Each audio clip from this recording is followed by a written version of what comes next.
Welcome back to the Russell D. McLean YouTube channel. And in today's video, I'm going to share the 3 reasons why shady people succeed in business and good people stay broke. All right, reason number 1. Oh, by the way, by the end of this video, I'm going to give you the secret formula that is going to change the game for you if you haven't been seeing consistent success in your business. All right, diving right in, guys. Number 1. Shady people master iteration and adaptation, right? Shady individuals who follow best business practices understand the importance of iteration in business growth. They constantly test, tweak, and improve their products or services based on customer feedback, market trends, and performance data. This iterative process ensures that they stay competitive and continue to deliver high value to their clients, even if their primary motivation is profit. Good people, however, may get stuck in a woke mindset, focusing more on ideals or perfection rather than practical improvement. This can result in slower progress because they don't iterate quickly or efficiently enough to keep up with the market demands. Now, I want to touch on this because you can see that iteration is a recurring theme on this channel, and there's a reason for that. I'm taking you guys along on a journey with me as we scale our family business. I have a publishing company that is owned by my young son and my grandchildren, as well as my other adult children. They're going to be getting involved as well. I'm building it out so they can have a legacy that I can leave behind for them and allow them to have freedoms that I didn't have growing up, right? Now, when I first came up with the series, the Cheerful Thought series, right, which is a series that actually offers positive affirmations that the children can color, as well as characters and scenes that they also can enjoy coloring. Now, what I did was I used some of the best practices because of iteration. What I did was, rather than selling what I wanted to sell, I sold what people wanted to buy. And how I was able to do that was by doing research on what was currently selling on Amazon and had been selling over long periods of time. And I would go directly to the marketplace and get the feedback, right? And in that process, I would get the category, right? Say like I have mermaid activity books. I have unicorn princess activity books. I have cars for boys and dirt bikes and things like that I've done in my unique way using our Cheerful Thoughts affirmations that they can color, right? But I still had to get the feedback to iterate to kind of improving, because I didn't want to create a situation where people didn't feel like they were included. Because with me, I'm colorblind. So the first character that we had was a white mermaid, right? So I'm not thinking in terms of color when I'm creating it. I'm just creating it for the kids to enjoy. But the feedback that I got is that I should diversify the characters in the book series to allow kids to know that they are included as well, to make them feel that it's more inclusive. And I took that feedback literal because I wanted the kids to have a great experience. So I actually made those changes. And by doing that, people really loved the outcomes of those changes, and we began to get people to begin to want to buy it and also give 5-star reviews. Now, I didn't pay anybody or coerce them into giving me the 5-star reviews. I simply iterated it enough based on their feedback, and because they enjoyed the results, because I listened, right? Only being interested in selling what they want to buy and not what I want to sell. By doing that, when the parents see it, they get excited and the kids love it and they want to learn, right? And they enjoy the characters because they can literally see on the covers and within the pages people that look like them or remind them of themselves. And I think that that's very important, that we listen to that feedback and we make the iterations, because sometimes we start out and we mean well, but we may be missing out on some key things. That's why asking questions, the better question that you ask, the better answers you'll get. And you always have to start from the position of the marketplace. You don't want to start in here because even though we have good intentions and good ideas, sometimes it's not good enough for the market. We have to really find out what they value in order to create something valuable, right? And to be able to serve at a higher level. All right, moving on to mistake number 2 that good people miss out on that shady people get right. All right, guys. Shady people make data-driven decisions. Even though they may prioritize profit, shady individuals who succeed understand the power of data in driving business decisions. They analyze customer behavior, market trends, and financial metrics to make informed choices that maximize value and profitability. This allows them to serve their clients effectively, ensuring repeat business and referrals. Good people might overlook the importance of data, relying instead on intuition or sticking rigidly to their values without considering what the market actually needs. This can lead to missed opportunities and stagnation in their business growth. Okay, now guys, you have to measure exactly what's going on. The data is where the dollars are. You must measure what's actually happening. Now, though you can't control the outputs, you absolutely can control the inputs, right? So measuring will actually allow you to make the proper adjustments when needed. You need to put yourself in the place of the market and not in a perspective, as I said before, trying to sell or attempting to sell what you want to buy, because we're not trying, right? We're actually doing.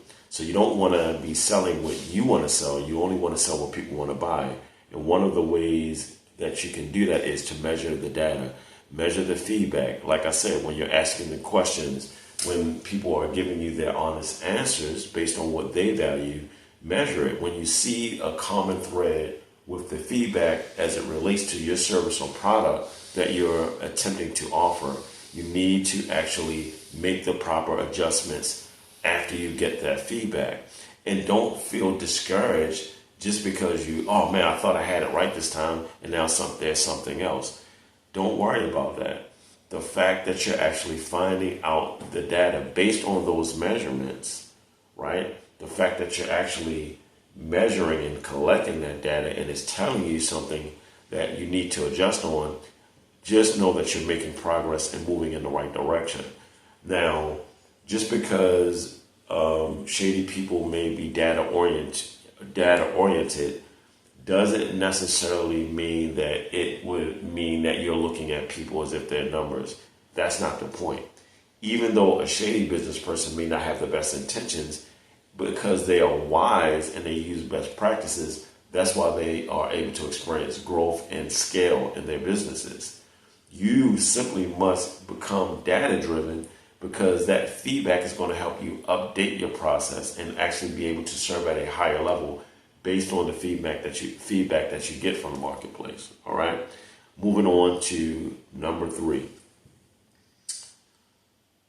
Okay, and this one is a doozy, guys. Like, remember, I always say write these down and always observe these, because when it comes to the last one that I share, if you fail to observe this, you may mess everything else up. All right, guys.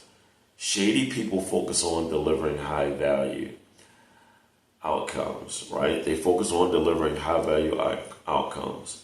Despite their questionable motivations, shady individuals who follow best practices focus on delivering outcomes that their clients perceive as high value. They understand that long-term success requires satisfying their customers' needs and building a reputation for delivering results. This focus on value creation, coupled with their iterative approach, allows them to scale their businesses effectively. Good people, on the other hand, may focus more on the intent behind their actions, being woke and ethically aligned without necessarily delivering the practical high-value outcomes that customers seek. This disconnect can lead to financial struggle, as they may not meet their clients' expectations as effectively. Now, there's nothing wrong with having the best intentions, but you have to be realistic in your approach, because you want to make sure that, like I said, the feedback, measuring the data that you're getting from the marketplace by going out and surveying them, right? And then taking the practical actions and applying it within your business so that they can experience that high value in real time when they are in contact with your service or your product. You definitely want to have a more analytical approach to it. And even if that's not your thing, you can partner with a team member that may be really, really good at taking this information and creating a structure for you and your team to implement, right? You want to actually get better at this because it will damage you. Because if there is no perceived increase in value, people will not be inclined to remain customers, and you won't be able to retain them. You might get lucky and get someone to buy, but if they find out that they are not receiving the value that they perceive that they would, and they're leaving you some negative feedback, which is a good thing because feedback is the breakfast of champions. That's why I said you go out and you ask those questions. Now, like I said, don't take it personal. Whenever you get negative feedback in some way on the value you didn't offer, this gives you an opportunity to actually deliver on that value and to make the iteration, to make the update, as I said before. And that will actually increase your perceived value in their eyes, right? And they will be more appreciative of you and will be more inclined to offer referrals. You have to get out of, and listen, I don't want you to take offense to me saying being woke. But what that means is someone who talks a good game and not walks a good game. Now, while shady people may not talk the nicest, they may not seem the nicest, they understand human psychology and buying behaviors, and they understand that, hey, even though I may only be thinking about myself, I know that if I put that in my business, it's not going to do well. So I might as well give people what they really want. And because they understand that is why they always outperform you. And you like, wait a minute, I seen that person out in the restaurant and they were rude to the servers, and they didn't even acknowledge people when people saluted them or spoke to them. And you're like, why is it that they are so successful and I'm struggling when I'm always nice to people, I'm always courteous, and I just can't seem to get it together? This is why, because they are observing best practices and you are not. Now, as promised, I'm going to give you 3 formulas that you can apply together in a powerful way that will actually give you increase in your business by also observing the best practices that were mentioned in these 3 problems, right? All right. Formula number 1, I want you to ask yourself 4 questions. 1, when you're in a situation and either you're encountering someone in person or you've just gotten some negative feedback based on your product or service, ask yourself this question. How is my breathing right now in this moment? How is my heart rate right now in this moment? What am I thinking in this moment? Is what I'm thinking empowering me in this moment or disempowering me in this moment? And the reason why I say ask those 4 questions is because a lot of times when we get that feedback and it's negative, we actually feel as if we've done something wrong, or if we get the negative feedback, we feel we just can't get it right, or people don't value us in some way. And that's not the case. What's happening is you're having a reaction instead of having a response, right? And that's why I say these 4 questions, because you need to become more self-aware, right? In those moments, whether you're out in the marketplace, whether you're online checking your reviews, you need to be aware, because a lot of times when we get bad news or negative feedback, we overreact, right? And our breathing becomes excessive and our heart rate goes up and we begin to feel less than, or feel like we can't get it right, or like I said, like someone doesn't value us. And the thoughts that we're thinking in those moments are going to be either empowering or disempowering. And chances are, if you're having erratic breathing and heart rate, and you're not feeling well, you're probably disempowering yourself. And you don't have to do that, because it's the same for all of us. If we're observing tried and true principles that don't change, because principles don't care who you are, what color you are, what size you are, if someone thinks you're attractive or not, if you come from a poor background or rich background, if you observe best practices and tried and true principles and do them, it will work for you. You just simply have to iterate. And that's one of the things that shady people have over you. They know that, one, believing that they can and iterating it enough times in a wise enough way based on proven principles that they will get it to work for them, right? And they're willing to observe the law of the farm, and they're willing to cultivate the seeds that they sow until they reap the harvest. They're not too quick to get a result. They know that that's an unrealistic approach, right? They understand that it's going to take time, but they move in a way as if they're dying. They don't put things off and procrastinate, right?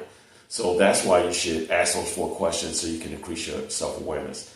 The next set of questions, this second formula, is you can do this, right? And this is a question and a statement. Because a lot of times when we get this negative feedback, we get afraid. We get discouraged, and we're afraid to approach someone else for fearing that we're going to get rejected or something like that. This is what you can do when you're in a moment like that, or you're being apprehensive on making a decision that's going to get you to the next level. Ask yourself this question and then make this statement. What would I do if I wasn't afraid? And then say 5, 4, 3, 2, 1, go. And don't allow yourself to procrastinate or stagnate. Get done. Do not stay in a state of paralysis. Get it done. Act as if, as I said before, you're dying, because guess what? You are. You're not promised the next second, let alone the next day. So get it done.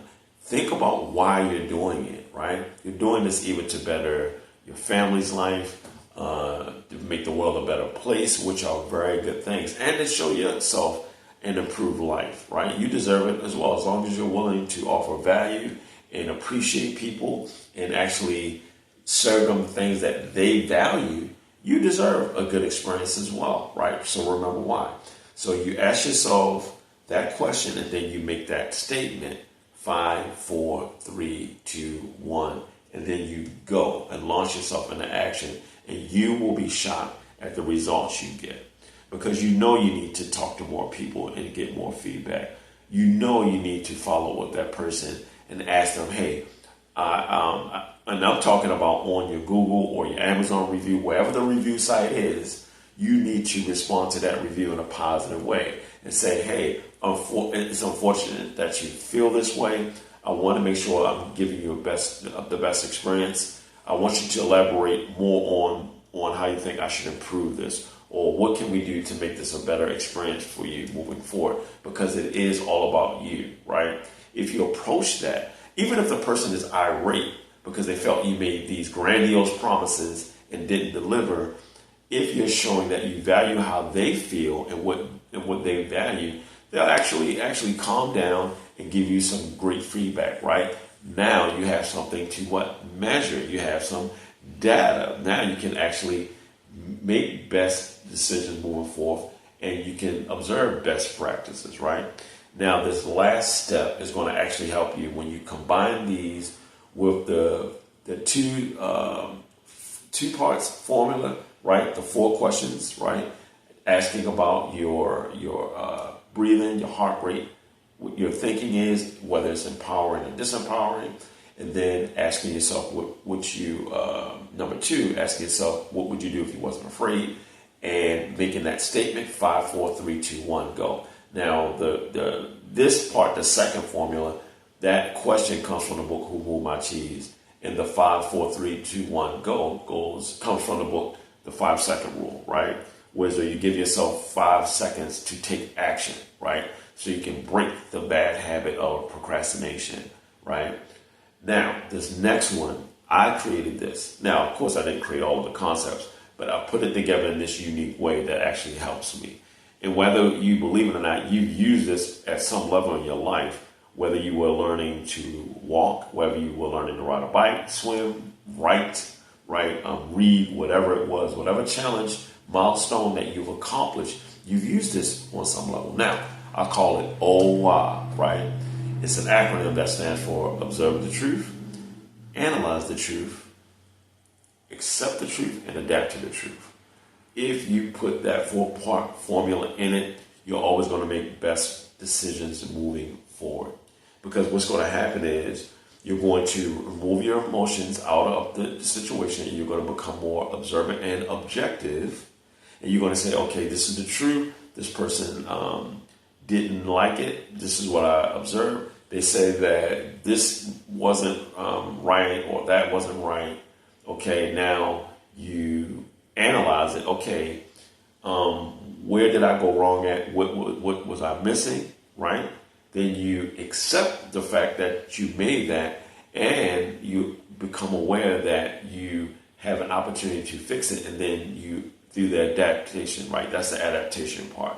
You iterate, as I said before. You make the adjustment based on the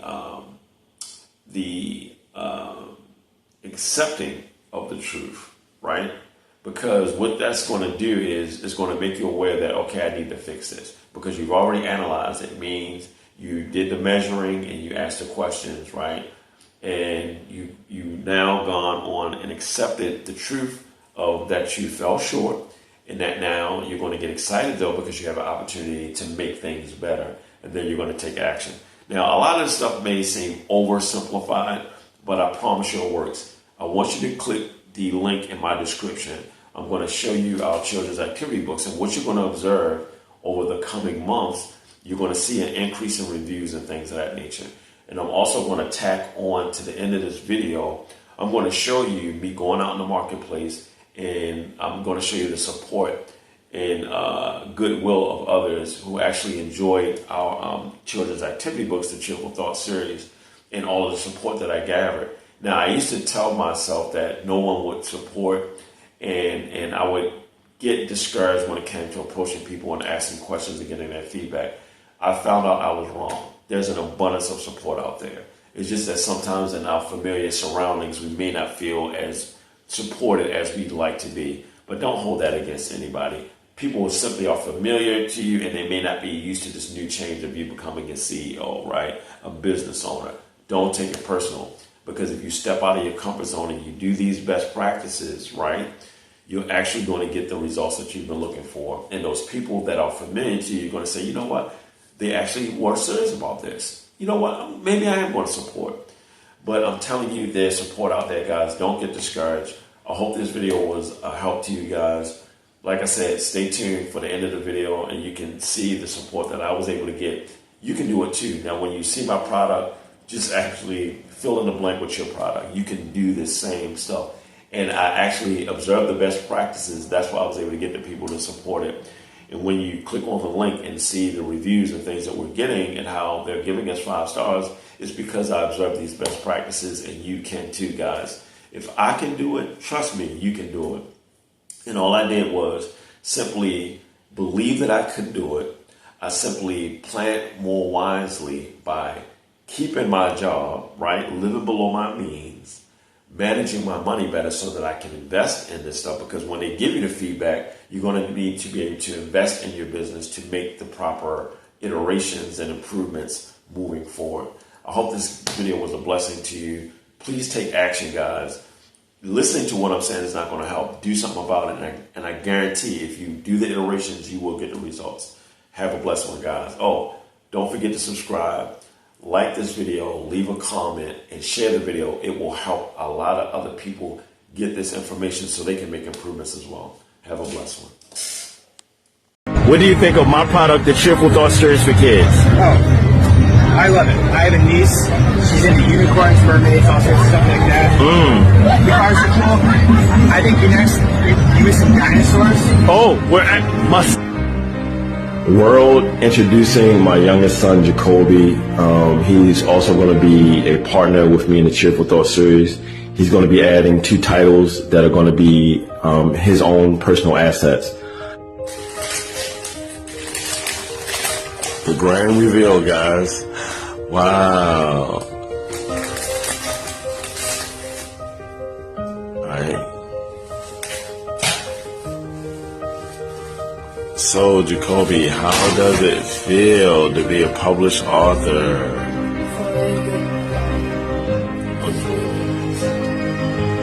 That's what's up, man. So what would you say to other young kids out there who might want to become entrepreneurs themselves? I would say that just follow your dreams. That's what's up.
How are you doing today, Brother Mike? I'm good, man. And yourself? I'm doing wonderful. I want to ask you, Mike, in today's society, how important do you think it is for a child to have a growth mindset versus a fixed mindset? I think it's very important for children these days to have a growth mindset over a fixed mindset. You know, that fixed mindset is children being taught by their parents who were stuck in their ways, who was taught by their parents, generations before that, you know, along with racism and bigotry and stuff. That's all fixed. They're stuck in their ways. They have no room for growth, no understanding. They're not open. They're small-minded, closed-minded. You know, that growth mindset allows children to grow up and to say, you know, I was taught this, but I don't really feel that's believable. That's not how it really is. You know, with that growth mindset, they're open to understanding other views, people's beliefs and stuff, and saying, hey, you know, I was wrong on this. That's mine. You know, they're open to learning, open to growing. I like that. So let me ask you something. Have you ever thought yourself to start a business, or do you own a business? I don't own a business. I probably could go into something. I got a lot of detail experience. Okay. As a king car wash, you know, landscaping experience, hardscaping, cutting grass. You know what I mean? Those are good businesses. Yeah, for sure. I have lots of experience. Something about right now. I'm not for it. It's not in my cards as of right now. Got you. I think it was something I could get into. I'm not looking to be rich. I got you. You know what I mean? Just I understand. enjoy a simple, comfortable life. Nothing wrong with it. Just trying to live a decent. There's nothing wrong with that. And what do you think about my product, the Cheerful Thought Series for kids? I think it's pretty good, man. It allows them to, you know, positive affirmations to start their days with. And then you got the blank pages on the other side. They can draw stuff with, you know, that they feel that associates with those positive affirmations and those words. You know what I mean? Like love often. They can draw something that they love. I like that. On a regular basis, something they love doing often, you know. I like stuff that. Like that. I think it's a good idea. It's good, and then I like that you got all different shades of kids, all inclusive. You know what I mean? Yes. It's not what's on the outside that matters. It's what's on the inside. I agree. And Mike, I really respect you, man. You're one of the hardest working guys here, and I really appreciate your time. I appreciate you, my All right, thanks, Mike. Yes, sir. Hey, good day to you, Mac. How you doing today? I have a question for you, Mac. In today's society, which do you think is important for a child to focus on? A growth mindset or a fixed mindset? Both of them is very important because a fixed mindset doesn't always gotta be a bad mindset. You have a fixed mindset, you just work on what you gotta work on. You feel like what's important, not what's less important. But having a growth mindset, you have an idea of the whole world. You know, it's more to it. Like, I'm gonna run a business, but I'm gonna run two businesses, so all my family eat. You feel me? So more importantly, I think a growth mindset would be important. But when you're starting off, a fixed mindset isn't wrong, depending on how you use it. If you're in the streets, you say, ain't no other way out, then that's a bad fixed mindset. When you have a fixed mindset, you're in the streets and you know that you can get out of the streets one day, that's a growth mindset and you want to be better. So I believe a growth mindset is more important for children. I appreciate your wisdom. And I want to share how you're out here promoting yourself because it's very inspirational. And what business are you in for yourself? What we have right here is Mac It Out Entertainment, Mac It Out Clothing brand. This is where I promote myself through Boston, because like lately in Baltimore, it's not like a lot of support. So you gotta get out there on your own and promote yourself. You gotta show the world yourself. Not even just in boxing, just show the people that I'm a businessman as well. So I'm not always just using my hands, I'm using my brain as well. So this is my focus, and this is my it's everything to me. That inspires me. What do you think of my product, the Cheerful Thought Series for children? This product is amazing. This is out of the box. It's more than what we have to the city. Like, this is another outlet to the city. So this right here can open up really like a lot of eyes. You don't see a lot of kids still drawing in books, but bringing it out again and showing it to the world, we changing the culture. I appreciate how it's supposed to be. Not playing with guns at 8 years old, but coloring books. What it is, 4 to 8, get one of these. Yes, get them out of the streets and get one of these books. I appreciate you, Mac, and I'm definitely going to tag you on this, and I appreciate your time. Yes, sir. I appreciate you. All right. How you doing this afternoon, Brother Ills? Pretty good. Let me ask you, as a grandfather in today's society, what do you think is better for a child to have, a growth mindset or a fixed mindset? Definitely growth, because you got more room to expand your mind and your horizons. When you're fixed, you're going to be in one place. But pretty much everything. I want my kids to grow and earn more than much as they can at that given time being there. They're fixed, you never go nowhere. Just like, say for instance, you're a chair, there's a fixed position, you can't move it away. Our kids and chairs are there, they're stair steps. They need to be moving. And what business do you plan on developing and leaving behind for your family? Real estate. Real estate. Customer service, entertainment. Everybody need homes. Everybody need to be entertained. I like that. I like that. What do you think of my product, the Cheerful Thought Series for Children? Man, as though I grew up here in the education system, give people like us the proper education. These books right here is a good stepping stone as far as the truth and how us black kids should be living. I really appreciate your time, Brother Els, and you have a blessed one. All right, thank you. How are you doing, Brother Marlon? I'm doing fine, man. Mr. Prescott, how you doing yourself? I'm doing well. I want to ask you a quick question. In today's society, how important do you think it is for a child to have a growth mindset versus a fixed mindset? I think it's very important. Because with a growth mindset, you can always grow for that. Like a fixed mindset, it's something you're stuck there. You can't really progress from something that's fixed, something that's set already. You don't have too much opportunity to grow in that situation. I agree.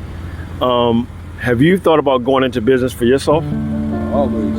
Okay, what sparked your interest?